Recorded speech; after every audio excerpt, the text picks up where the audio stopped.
তোমাদের সামনে চলে এসেছি আজ আবার একটা নতুন ভিডিও নিয়ে।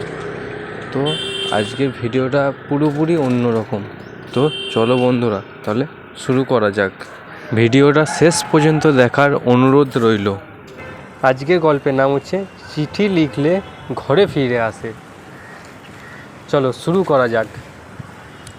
মানুষ বড় হয় স্বপ্নের টানে, কিন্তু স্বপ্ন পূরণ করতে গিয়ে সবচেয়ে বড় ত্যাগটা হয় পরিবারকে ছেড়ে যাওয়া।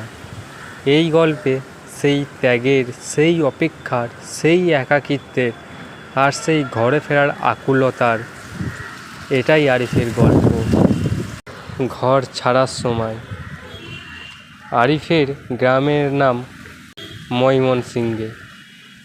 ছোট্ট কাঁচা রাস্তার ধারে তার বাড়ি। বাড়ির উঠানে একটা আম গাছ, আর রোদ উঠলেই শালিক পাখির ডাক। সেই ঘরেই সে বড় হয়েছে, মায়ের কোলে, বাবার চোখে, বোনের হাসিতে। কিন্তু একদিন চিঠি এলো, ঢাকায় চাকরি। একদিক থেকে খুশির খবর, আর একদিক থেকে বুক ভাঙা কষ্ট। তারপরে তার ঠিক কয়েকদিন পর আরিফ বেরোলো নতুন কাজের সন্ধানে। বাবা সকালে সাইকেল করে তাকে স্ট্যান্ডে পৌঁছে দিল। মা শেষবারের মতো তার মুখটা ছুঁয়ে বলল, সাবধানে থাকিস বাবা, খাওয়া দাওয়া ঠিক মতো করে করিস। মা চোখ মুছে ফেলল, কিন্তু আরিফ দেখতে পেল মায়ের কাঁধ কাঁপছে। বাস ছাড়তেই আরিফের মনটা ভারী হয়ে গেল। পৃথিবীটা তাকে ফেলে রেখে কোথাও যেন চলে যাচ্ছে মনে হলো। সেদিন প্রথম বুঝল দূরে যাওয়া কখনোই সহজ নয়। সে ঢাকায় পৌঁছালো। অচেনা শহর, অচেনা রাত। ঢাকায় এসে সে একেবারে অবাক। এত মানুষ, এত শব্দ, এত ব্যস্ততা, কিন্তু কোথাও তার নিজের মতো কেউ নেই। তার ভাড়া করা রুমটি ছোট, অন্ধকার, স্যাঁতস্যাঁতে। একটা খাট, একটা লাইট, আর খালি দেওয়াল। সেই রাতে সে ঘুমাতে পারল না। জানলার ফাঁক দিয়ে শহরের শব্দ ঢুকছিল, মোটর সাইকেলের হর্ন, ঝাঁপাঝাঁপি, গাড়ির প্রচুর আওয়াজ, শব্দ। আরিফ চোখ বন্ধ করল। মনে পড়ল গ্রামের উঠোন, মা রান্না করছে, বাবা দাওয়ায় বসে আছে। চোখ খুলতেই শুধু একা রুম। সে ফোন করল, মা পৌঁছেছি। মা বলল, খেয়েছিস? কিছু লাগলে বলবি। আরিফ শুধু বলল, ভালো আছি। কিন্তু সে জানতো ভালো নয়। একাকিত্বের প্রথম আঘাত। অফিসের প্রথম দিনেই সে নতুনের মতো। লোকজনের ভিড়, কাজের চাপ, সব কিছুই যেন অচেনা। দুপুরে সবাই আড্ডা দেয়, কথা বলে, হাসে। আরিফ একটা কোণে চুপচাপ খায়। খেতে খেতে তার মনে পড়ে মায়ের ভাত, মাছের গন্ধ, বাবার হাসি। এখানকার খাবারে কোনো স্বাদ নেই, বন্ধুত্ব নেই, ভালোবাসা নেই। রাতে সে বিছানায় শুয়ে ভাবে, কেন এত দূরে আসলাম? ফোনে মা জিজ্ঞাসা করলো, ভালো তো? আরিফ বলল, হ্যাঁ। কিন্তু ফোন কেটে রাখার পর চোখ ভিজে উঠল। বৃষ্টির রাতে এক রাতে প্রচণ্ড বৃষ্টি। জানলার ওপারে অন্ধকার, টিনের উপর বৃষ্টির শব্দ।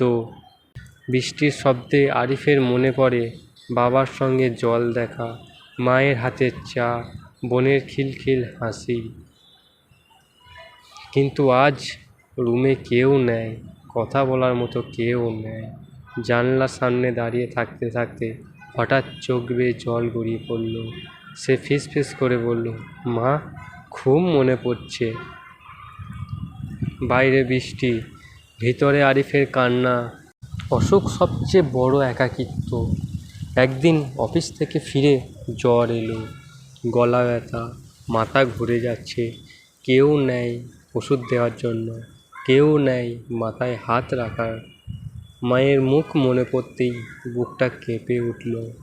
মা থাকলে বলতো, শরীর তো খুব গরম, এইটা খা, ওইটা খা। এখানে এক স্যালাইন, এক বোতল জল আর অন্ধকার রুম। জ্বরের মধ্যে আরিফ বলল, মা থাকো প্লিজ। কিন্তু মা অনেক দূরে। সেদিন সে টের পেল, ঘর ছাড়া মানুষ সবচেয়ে দুর্বল হয় অসুখের সময়। মায়ের চিঠি। কয়েকদিন পর ডাক পিয়ন এলো। একটা ছোট্ট খাম, মায়ের হাতের লেখা। খোলার সাথে সাথে চোখ ভিজে গেল। বাবা লিখেছে, তুই ঠিক আছিস তো?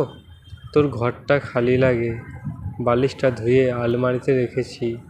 কখনো খুব কষ্ট হলে লুকোবি না। তোর জন্য মা সবসময় ভগবানের কাছে প্রার্থনা করে। আরিফ চিঠিটা বুকে চেপে ধরল। মা দূরে থাকলেও মায়ের চিঠি যেন তার পাশে বসে রইল। সেদিন রাতে সে লিখল, মা আমি ভালো থাকার চেষ্টা করি শুধু তোমার জন্য। উৎসবের একাকিত্ব।